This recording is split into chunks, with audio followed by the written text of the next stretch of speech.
la coyote del siglo. Documentos, por favor.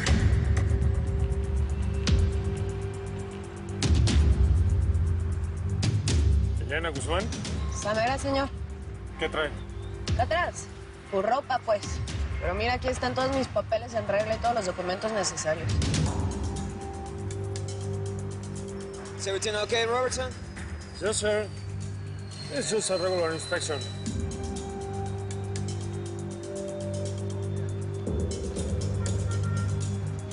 Bajen del auto inmediatamente. ¿Qué?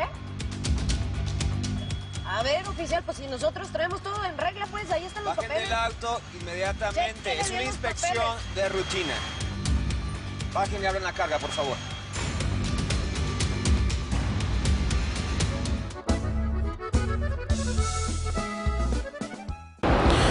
Mil gracias por seguirnos en YouTube.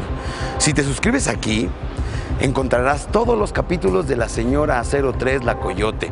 También puedes visitar telemundo.com, donde encontrarás todos los capítulos de esta superserie.